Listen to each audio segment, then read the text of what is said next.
folks, back here on the Bossman Show, friend of the show, Coach Reggie Witherspoon of the Canisius Golden Griffs up there at the MAC Conference. Coach, good to see you, man. How have you been? Yeah, I'm doing great, boss, man. It's great to see you. That's right. See you. Not just talk, but to see you. Yeah, hey, Zoom has made my life a lot greater, man. I can talk to you guys and see you now rather than do it over the phone. So, hey, the pandemic's been bad for us, but, hey, the Zoom thing has really helped us get able to see each other. We do interviews now. Now we can see what we're talking about each other, so it's all good. And chop it up that way. Good. It's all good. Who's Zooming who? Aretha Franklin. Yes, indeed. Hey, Coach, man, we're just go back to March, man. You know, for me, it was my birthday, March 11th, when everything kind of shut down. That's the Hawks game and the Knicks game and said suspended, right? So for you guys, I know it's March Madness time for you guys. So how was it with your team when that the coronavirus all came down, stuff getting canceled? So talk to us about how you and your team handled that rough period in March there, Coach. Well, for us, our season had just ended. So we played a game in our conference tournament. And it didn't really hit. It was starting to hit us how heavy this really was. The whole notion of coronavirus. And where we were at the time, you know, we were in New Jersey. So a lot of cases were starting to come up. And we had just played Iona, which is in New Rochelle, New York, which was the real epicenter of this whole pandemic. And it was just completely hitting really hard at that point. And it was a shock, you know, like, whoa, you know, this is going to shut down everything. And when we found out what area had been hit the hardest, and we had just played against a team from that area, it was concerning. You know, now we also had a situation where we had a couple of officials, basketball referees who had our game, had a game of ours, who had contracted the virus. Oh, wow. And what that meant for us was, A, we didn't know if they had it when they did our game. And then B, in the tournament, we played a game, and the game before us in the same building, of course, one of the officials in that game had tested positive for COVID. And though he didn't do our game, he shared a locker room with the officials who did our game. So when his game was over with, he went in the officials' locker room and, you know, he showered and changed. In the locker room when he was there, the officials were changing and getting ready for our game. So they shared a small space. Then those officials came out and did our game. So we didn't know at the time, did they have it when they did our game? So what that meant was when we found that out was we had to be in quarantine. Our entire team, our entire travel party had to be in quarantine for 2 weeks. And, there weren't a lot of tests available, so you couldn't just go get tested. So you just had to hope you didn't have any symptoms, which thank God none of us did. But I remember going in, I was driving into work one morning and I got a call saying, just turn around and go back home because you can't come in. And, went back home and just kind of, as I look back now, at that point I was thinking, because even though the virus was starting to swell up, you didn't really have a lot of people you knew with it. So I wasn't thinking maybe I have it. I was just thinking, okay, that means I can't go anywhere for 2 weeks. I can't go into work, so I was going to work from home. As I think back now, there were people who got the virus, game officials who got the virus, who got very sick. Some of them, at least in one case, is still kind of recovering from that. And we know people who have died from it. So, including my uncle. So, now looking back, we're like, whoa, but there were no, you couldn't just go get a test. Mask wearing wasn't that easy. We just go pick up a mask and it wasn't that. So you just like sitting home. Now, did we know we were going to be doing that for months and months and months? No. Yeah, I'll say here, Coach. So we played the New York Knicks. I was kind of scared, because we played the Knicks that night on my birthday. So I'm like, wow. Now, I was still doing what I was doing, but it still scared me because I'm like, wow, we played the New York Knicks here, and Right. they had fans here from New York. Oh, So wow. so like the Knicks fans Wow. always pack out Hawks games, always. Wow. So like, it was like I was scared, but thank God nothing happened. So, but yeah, Coach, I share sentiments like, having it kind of hit you because who you was around right before everything went down, definitely a scary concept. Right. I mean, that, when you think of how many cases an area like New York City would have, that's frightening. You don't know who has it, who doesn't. And it's still frightening because the way we're trained to think is, well, as long as I'm not around somebody that's sick, I can't get it from them. But that isn't how this works. Somebody could give it to you that's asymptomatic. And, it's not, you have to protect yourself. You have to have on a mask at least, and socially distance and wash your hands, because someone could you could interview somebody and they could be perfectly healthy, but they could pass the virus to you. Well, definitely. Now, I went to wearing goggles, Coach. Like I wear like the old school Horace Grant Rex Specs goggles with my contacts. Man, you know what? Check the eyes, because you get to your eyes too. That's smart, because now what we're learning is that people who wear glasses or who wear goggles, because they decreased the chances of you getting it.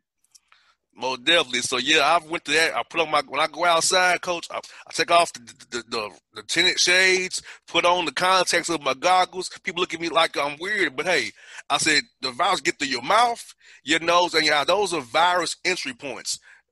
Eyes, nose, mouth. So if I got that covered, I can decrease my chances of getting sick that way. And plus, having asthma, I have to stay away from people because I have asthma too. So. Oh wow! I gotta make sure I'm healthy to do the Bossman Show and talk to Coach Witherspoon and other people. I can't be sick. It's only the Bossman these days. So, no Bossman, no Bossman Show, Coach. That's right, man. You're doing some wise things, man. Yes, you really are. Hey, you've done some homework, boss man.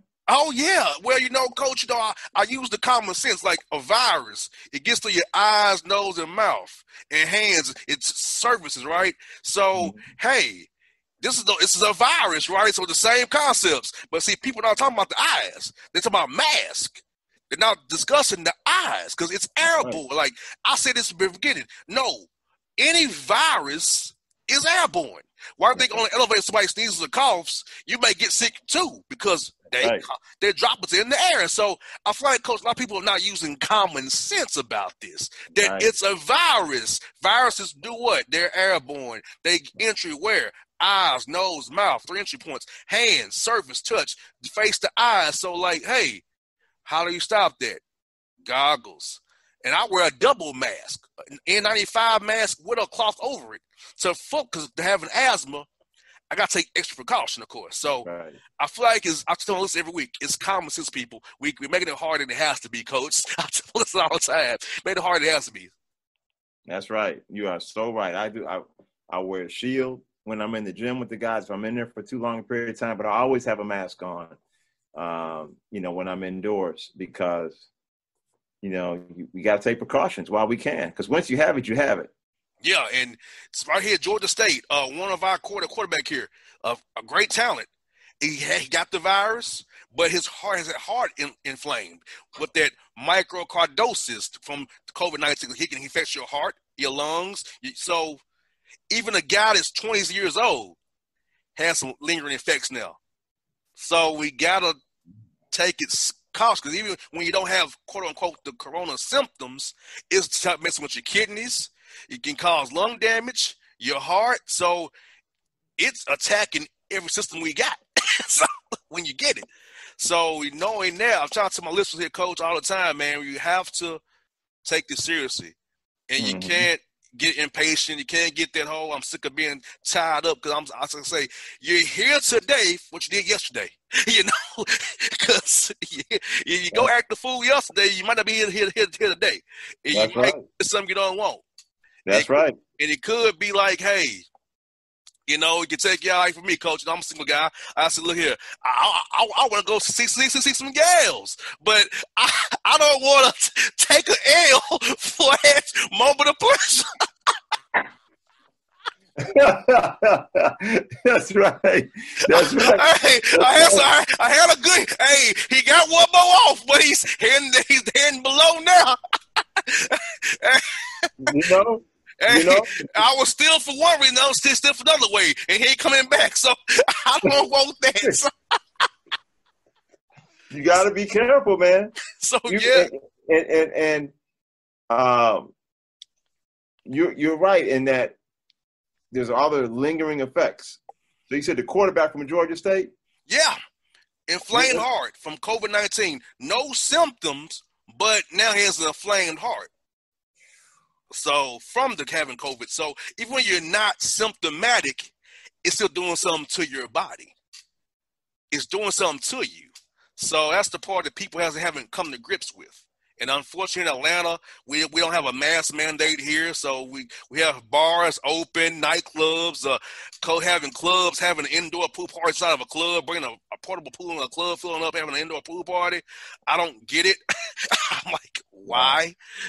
And, you know, Atlanta's a minority city, so a lot of us get it the worst. And we're the ones being the fools out here. Like, that's right.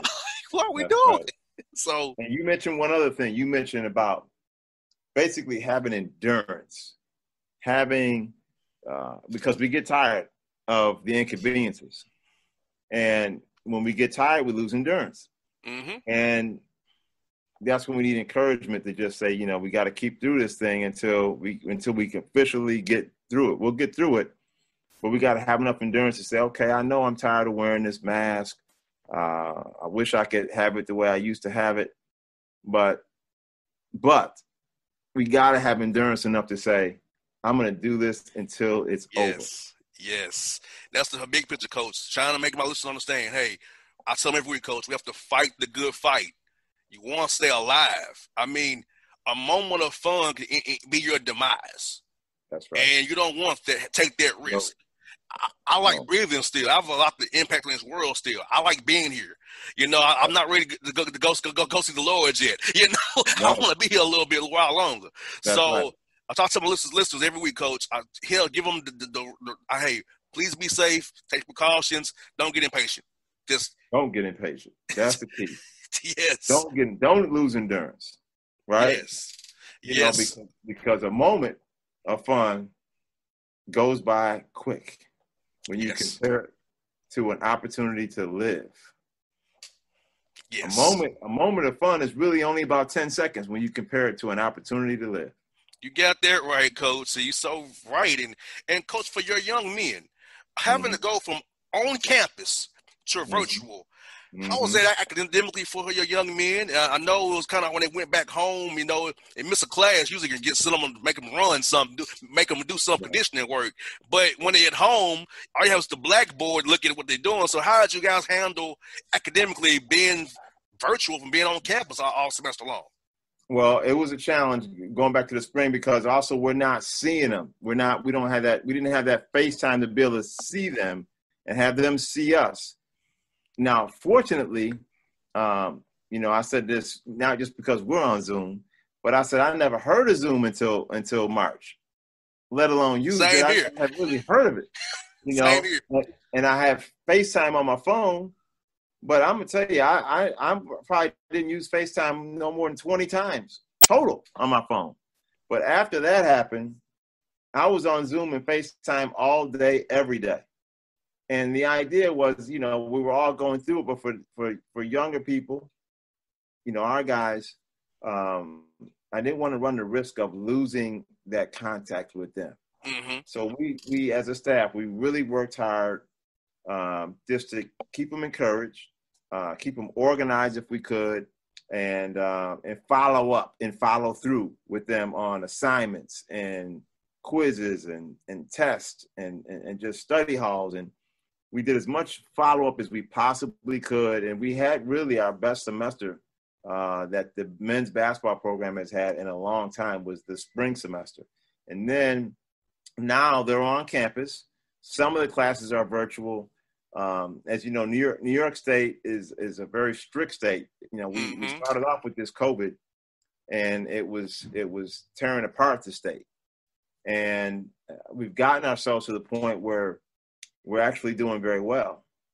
I feel as though we've gotten great leadership, and we're following the science, but it's very strict.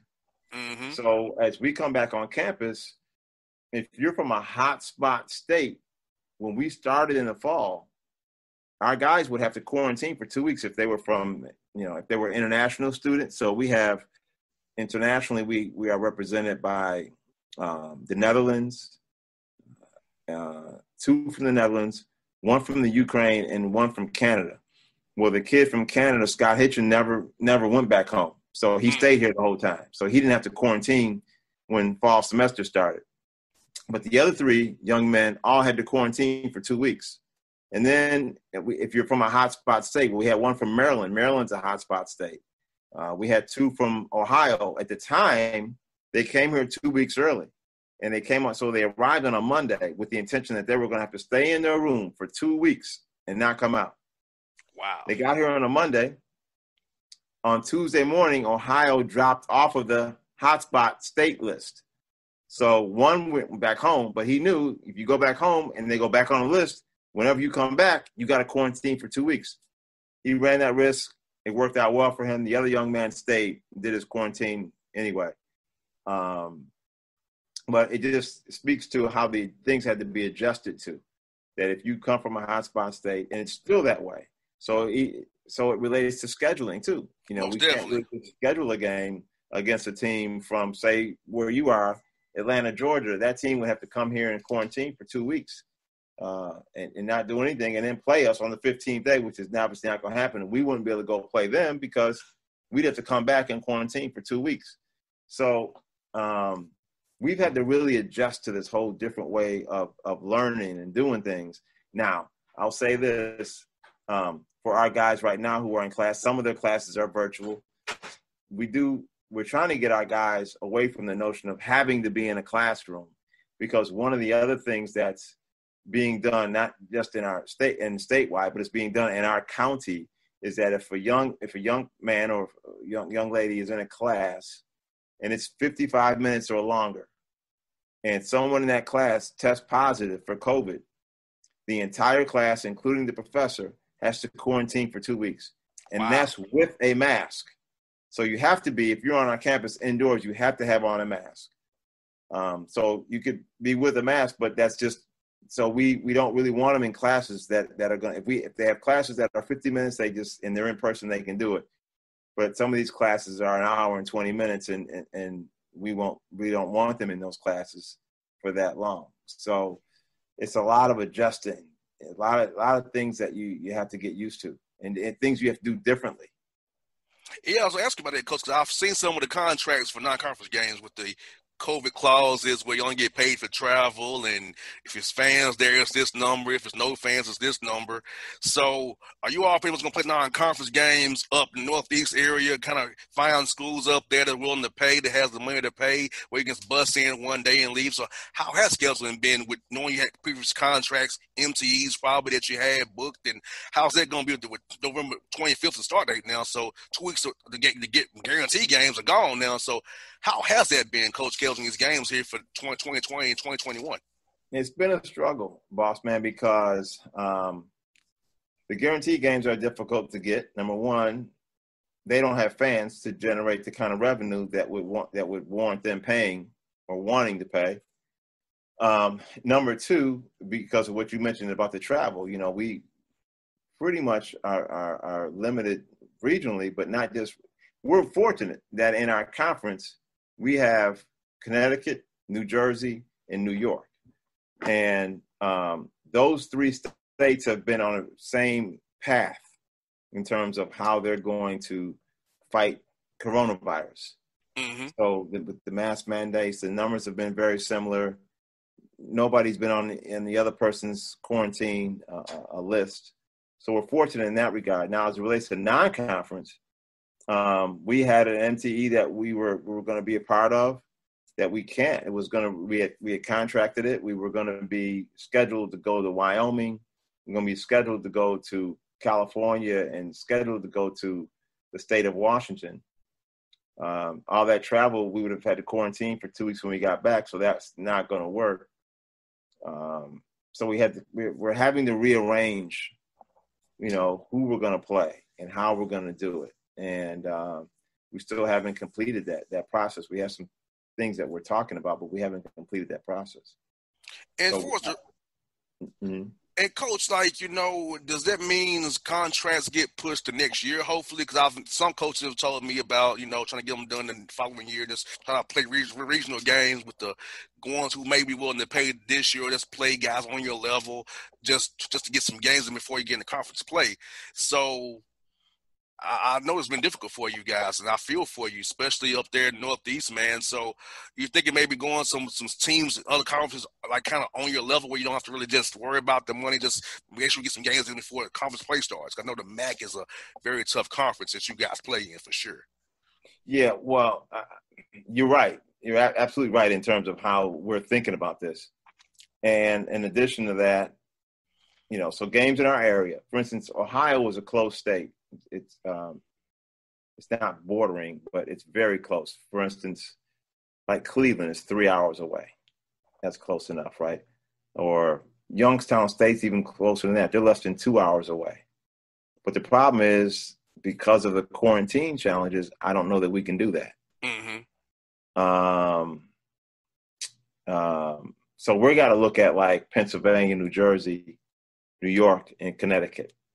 And then say, is it close enough where we can go up there and, not have a long bus ride? But the first part of it is, okay, let's eliminate the states that would cause us to quarantine or cause our opponent to quarantine. And I think in doing that, now we've kind of narrowed it down a little bit, because we're only going to probably be able to play. We think right now, it looks like we might be able to play 4-5 non-conference games at the max right now. Mm-hmm. And 20 conference games. So, there's some schools we have been playing every year. St. Bonaventure and Buffalo, we've been playing them every year. And if we play them again, then, we really only have to get 2 to 3 games. So if we don't, then it'll be a little bit more. But those are games that, Buffalo's, 20 minutes away, at the most. And St. Bonaventure is probably an hour and 20 minutes away. So if we play those two, it kind of keeps us out of having to go think about, So but it is a process, because they're going through the same challenges. Most definitely. Yeah. Now, Coach, how are you trying to get ramp up the guys? I know when they was at home in quarantine and they couldn't really work out the way you want them to, maybe give them workouts via Zoom with the strength coach. So how's it been trying to get the young men ramped back up so they don't get a knee, ankle that lags all year long? Because when the guys go too hard, when they haven't been inactive for a while, that injury bug can creep into you real fast. Yeah, that is a challenge, boss man. We have only had access to our gym now here for about a week. Wow. Because the other thing New York State does is, gyms have opened in the last phase. As we mentioned, there's so many different pathways for this virus to exist, and the gym really opens up those pathways. So the governor and his scientists have said, we're going to hold off on that. You have to meet approvals for ventilation. So they have to come out. You get it certified, then you get it approved by the state, and there's a process involved in. We have just now. This will be the first. Today is the first day our guys will have been in the weight room. Wow! Since last February, March. Wow! So it is a challenge, and you're right. You have to kind of try to do it gradually. We try to gradually build up to getting them back in condition, because it's not an easy thing to do. Most definitely. Now, Coach, how about this? For your guys getting back on campus, and what else is going on in our country, Coach? How have you talked to your young men about that via Zoom, what's going on in the country, trying to get them to understand the importance of voting and that, hey, once you take off that uniform, Canisius, man, you're just a young man in America, whether you be black, white, or whoever. You just got to carry yourself with the right mentality. So how have you talked to young men about what's been going on in the country, let them give voice to you about, how they can be better as young men being in your program? We've had a series of Zoom calls and a lot of one-on-one calls too. I've spent just to try to get to know our guys at that level. I've always tried to prioritize that and make that important. And so, this has been a real challenge for young people. And sometimes we can get disconnected by age. So I try to spend time one-on-one with our guys to just talk to them about, the values and the outlook and the way the world is looking at what's going on in the world. And then as a group, we've got almost everybody registered to vote, which that's a challenge. We have one more person that we got to get registered to vote. And then getting them to follow through and actually vote. So we've discussed the importance of the responsibility to vote. The next thing in terms of issues related to race. So our conference has done an initiative, a Black Lives Matter initiative. There are going to be patches on the uniforms, nice. Pins on the lapels if the coaches wear like sport coat or suit jacket. Signage around the court, which they're in the process of determining what the signage will say. So there's some heightened awareness around all of this, and it's really a learning opportunity for our entire country, because it's a real volatile time. There's some people who will oppose certain things and not really know what they're opposing. Most definitely. So, there has to be discussion.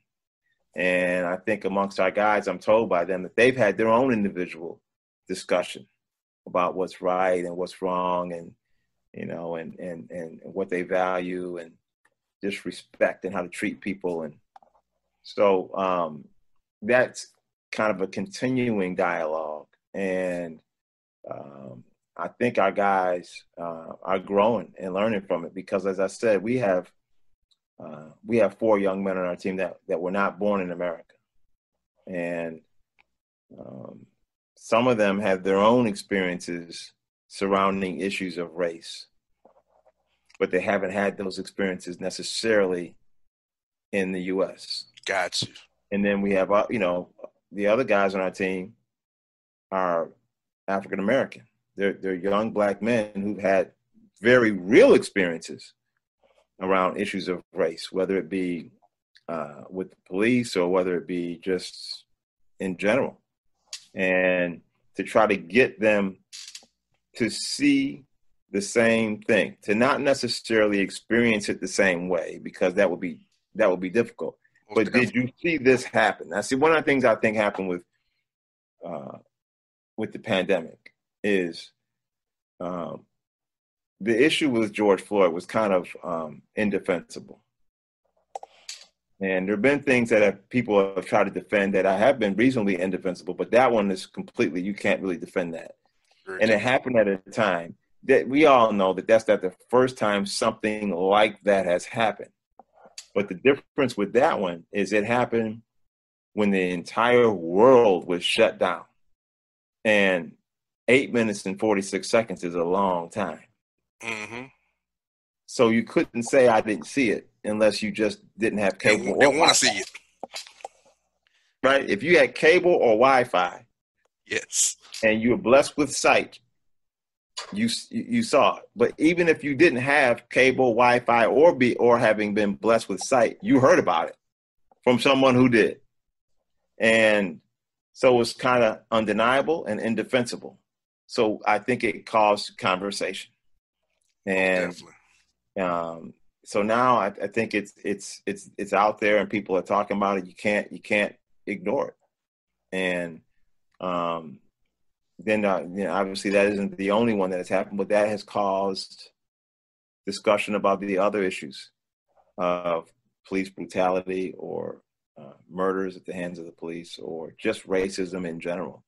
And you can't really get away from it.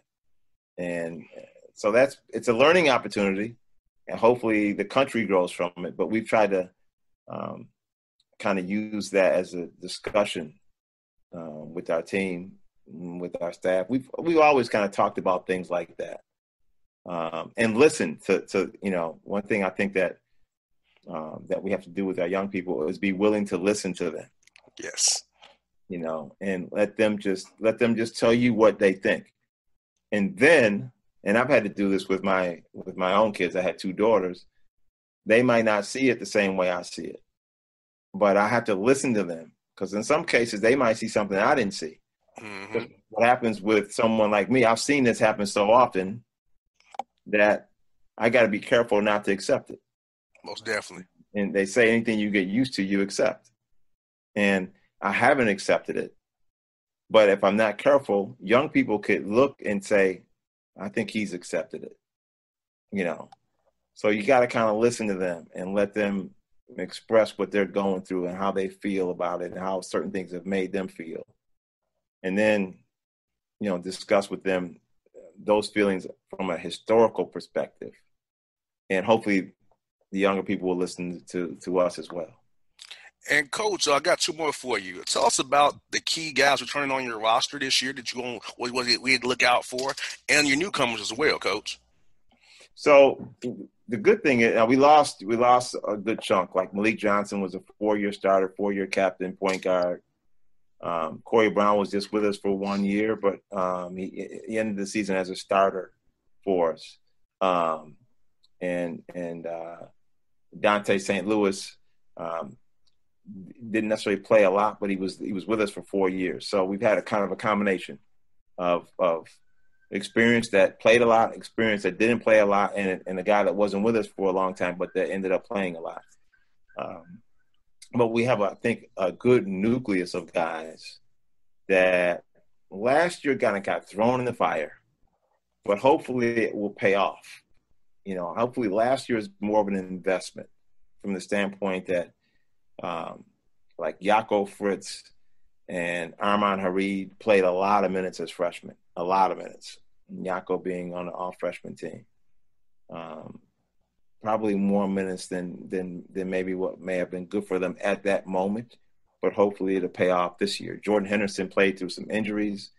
It was his sophomore year, and he played a lot of minutes through some injuries. And hopefully that begins to pay off for him as now his first year of being an upperclassman. He's a junior. We had a young man, Akram, and Akram got hurt, so he played in about 6 games. But he played. He was in quality minutes. He got quality minutes in those games, and hopefully that begins to pay off for him.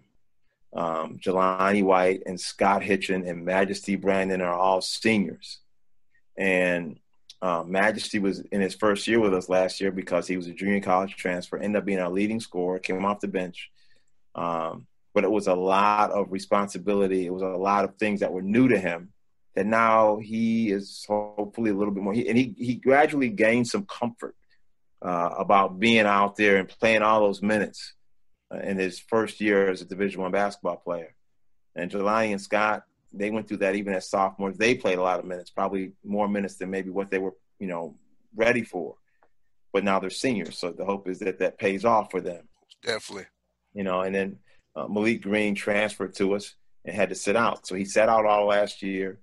He played a lot of minutes as a sophomore, so he'll be a junior for us, and we're hoping that pays off for us. And then we brought in some guys too. Malik Brooks is a walk-on for us.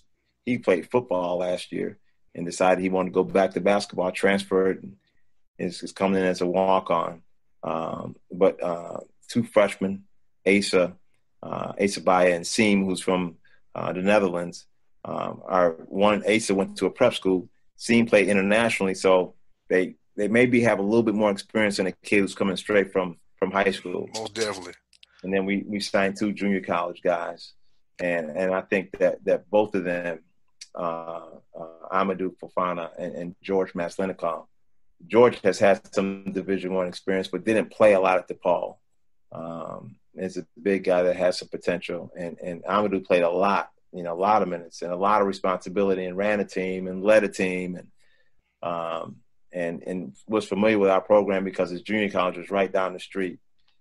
He was very well coached in junior college, and in fact, his junior college coach is the father of Jordan Noir, who played at Louisville. So our hope is that he'll be able to hit the ground, running a little bit. And so we're excited. The question is, we have, as I mentioned, 5 new guys. We have 1 guy who sat out and hasn't played a game for us yet. So that's 6 guys who haven't played a game for us, which is basically half our roster. And we have a shortened amount of time to get them. They haven't played with each other. So we got to get them on the court and get them not only just accustomed to what our expectations are, but they got to become accustomed to each other and where their strengths and weaknesses are. And last one for Coach is recruiting via Zoom. How was recruiting via Zoom this time around? Is that something you keep going forward? And Coach, for the listener here in Atlanta, if y'all want to come to Canisius, tell them, give them a sub on, come to Buffalo, New York to be playing for Coach Witherspoon, legendary Coach Witherspoon with that great offense he runs, guys. You'll love it. That's right, boss man. Well, first of all, my wife and I love Atlanta, Georgia. We spent a lot of time in Atlanta, Georgia. And we love it. And that's a great question about recruiting with Zoom, because we signed 4 guys, and 3 of them, I didn't meet them in person until they got on campus. Wow. The one that, done a visit in the fall and got to know him, and I actually had met him years before. But 3 of these young men, I met them and their families, all on Zoom, all on FaceTime, talked to them every day. 2 of them were in a completely different time zone, in a completely different country for part of the time, and 1 of them was in a completely different time zone in a total different country for the entire time until he came and arrived on campus to take classes. And when I saw them, it was like, wow, okay, I've seen him in person now. Yes. So it was just a completely different. If you had asked me to visualize this a year ago, I would have said impossible. You can't do that. You can't. How do you do this? But fortunately, we were able to do it, and I do think it's going to become a big part of how we operate. I don't know that we obviously don't want it to be the exclusive way of recruiting, because we had to watch a lot of video, 5 and 6 games of these guys on video. But I do think it's going to become a part of it. And how we communicate with families and coaches and all of that. We don't just have to use the phone. We can actually see people like Bossman and myself are seeing each other right now. Yes. Yes, indeed. Well, Coach, I hope some young men in Atlanta will come play for you, because you have my stamp of approval. I will tell them, hey, Coach Reggie Witherspoon will take care of you. He's my guy. He got your back. So most definitely play for my man, Coach Witherspoon, for real. That's right, boss man. We love to have some folks from Atlanta, Georgia, because we know they'll be able to play. You got that right. We got some ballers in the ATL, as you know, man. So, right. Okay, Coach, it's been good to catch up with you, man. I miss seeing you, man. I hope to see you guys in person real soon, man, once all this COVID stuff stops. And hopefully you'll play a game down this way here real soon as well, man. I might need to talk to my guys and maybe get y'all some money down here to come play, man, so we can everything gets going, man. All right, boss, man. We love for it to happen. Hey, Coach, be safe, man. Tell your wife hello and your family. Hey, best luck to you, buddy. We'll talk real soon now. Okay, thanks, boss, man. All right, now.